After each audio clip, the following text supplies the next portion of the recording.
নমস্কার বন্ধুরা।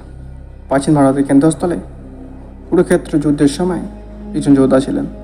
তার অতুলনীয় দক্ষতা এবং অতুলনীয় বীরত্বের জন্য পরিচিত।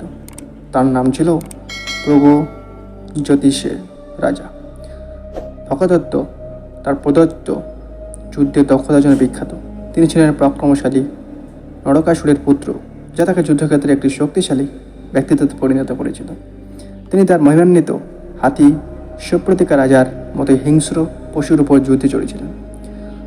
ভগদত্ত কৌরবদের একজন কঠোর মিত্র ছিলেন এবং যুদ্ধে 12তম দিনে তিনি পাণ্ডবদের সর্বশ্রেষ্ঠ তীরন্দাজ অর্জুনের মুখোমুখি হন। ভগদত্তের হাতি একটি ঝড়ের শক্তির সাথে অভিযুক্ত। তার পথে সমস্ত কিছুকে পদদলিত করে অর্জুনের পক্ষে তার মাটিতে দাঁড়ানো প্রায় অসম্ভব করে তোলে। ভয়াবহ পরিস্থিতিতে দেখে ভগবান কৃষ্ণ তিনি ছিলেন অর্জুনের স্বার্থী এবং ধর্মের সর্বোচ্চ রক্ষক। তিনি জানতেন যে অসাধারণ কিছু করা দরকার। ভগদত্ত অবশ্য সাধারণ যোদ্ধা ছিলেন না। তার কাছে একটি গোপন অস্ত্র ছিল, যা স্বয়ং ভগবান বিষ্ণুর কাছ থেকে একটি বর ছিল।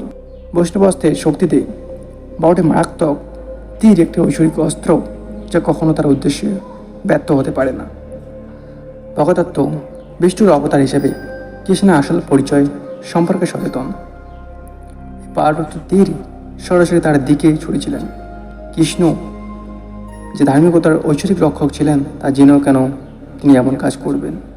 উত্তরটি নিহিত রয়েছে ধর্ম সম্পর্কে ভগদত্তের গভীর উপলব্ধি এবং কৌরবদের প্রতি তার অটল উৎসর্গের মধ্যে। তিনি বিশ্বাস করতেন যে কেউ যদি এই ঐশ্বরিক তীরগুলি গ্রহণ করে পারে এবং এখনও বেঁচে থাকে, তবে সে নিজের কৃষ্ণ হবেন। তদুপরি তিনি জানতেন যে কৃষ্ণ যুদ্ধে অস্ত্র না নেওয়ার প্রতিজ্ঞা করেছিলেন এবং যদি তিনি এই তীরগুলি সেই সংকল্পকে পরীক্ষা করার জন্য হয়, তবে অর্জুনের ক্ষতি না করে কেবল কৃষ্ণই তাদের প্রভাব বহন করতে পারেন। ভগদত্ত তীরগুলি ছেড়ে দিলে তারা অপরিচিত শক্তি নিয়ে কৃষ্ণের দিকে এগিয়ে যায়। ওই পক্ষে যোদ্ধারা অতবাক নীরবতা দেখেছিল। পরবর্তী কী হবে তা জানতো না, কিন্তু তীরগুলি কৃষ্ণের কাছে পৌঁছানোর সাথে সাথে একটি অলৌকিক ঘটনা ঘটে। তীরগুলির ফুলের মালা রূপান্তরিত হয়েছিল এবং কৃষ্ণের গলায় আলতো করে সাজিয়েছিল। বিশ্বকে দেখেছিল যে ঈশ্বর সর্বদা ধর্মকেদের রক্ষা করেন। কৃষ্ণ ও ভগদত্তের দিকে হাসলেন, ধর্মের প্রতি তার গভীর উপলব্ধি এবং শ্রদ্ধা স্বীকার করে। এমনকি একটি অসম্ভব পরিস্থিতির মুখেও ভগদত্ত যোদ্ধা হিসেবে তার দায়িত্ব পালন করেছেন, জেনে তার শেষ অবধি সর্বশক্তি দিয়ে যুদ্ধ চালিয়ে যান।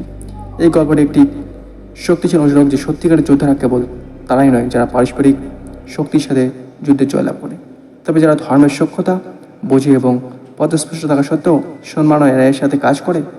ভাগদত্তের ক্রিয়াগুলি কৃষ্ণের প্রতি একটি চ্যালেঞ্জ ছিল না, কিন্তু ঐশ্বরিক প্রতি শ্রদ্ধা ছিল এবং সংস্কৃতি যে সত্যিকারের শক্তি অস্ত্রের মধ্যে নয়, বরং ধারকদের উদ্দেশ্যে এবং ধার্মিকতার বোঝার মধ্যে রয়েছে।